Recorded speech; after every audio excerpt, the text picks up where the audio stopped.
নমস্কার বন্ধুরা, আজ আপনাদেরকে আমি দেখাতে চলেছি ভাতার লিস্ট আপনারা অনলাইন কিভাবে দেখবেন, অর্থাৎ বৃদ্ধ ভাতা প্রতিবন্ধী ভাতা প্রকল্পের লিস্ট আপনারা অনলাইন বাড়ি বসে কিভাবে চেক করবেন। তাই ভিডিওটি শেষ পর্যন্ত অবশ্যই দেখবেন। ভিডিওটি ভালো লাগলে লাইক করবেন, চ্যানেলটিকে সাবস্ক্রাইব করে পাশে রাখা বেল আইকনটি প্রেস করে নোটিফিকেশন অল করে রাখবেন। সবার সুবিধার্থে ভিডিওটি শেয়ার করবেন। তো চলুন শুরু করি। বৃদ্ধ ভাতা প্রতিবন্ধী ভাতা প্রকল্পের লিস্ট দেখার জন্য আপনার স্মার্টফোন থেকে বা কম্পিউটার থেকে যে কোনো একটি ব্রাউজার আপনারা ওপেন করবেন।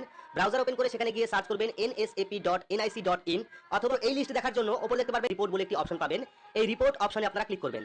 তো রিপোর্ট অপশনে ক্লিক করলে কিন্তু পরবর্তী আরো একটি পেজ আপনার সামনে চলে আসবে। তো এবার পরবর্তী পেজে কিন্তু এরকম অপশন আপনারা দেখতে পারবেন যেখানে থাকবে লিস্ট অফ রিপোর্ট। তো লিস্ট অফ রিপোর্টের থেকে 3 নাম্বার অপশন আপনারা পেয়ে যাবেন স্টেট ড্যাশবোর্ড।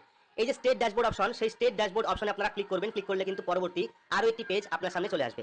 এবার পরবর্তী পেজে আসার পর দেখতে পাবেন প্রথমে রয়েছে স্টেট অর্থাৎ রাজ্য। তো এখান থেকে আপনারা রাজ্য সিলেক্ট করবেন। সিলেক্ট করার পর পেয়ে যাবেন স্কিম নেম।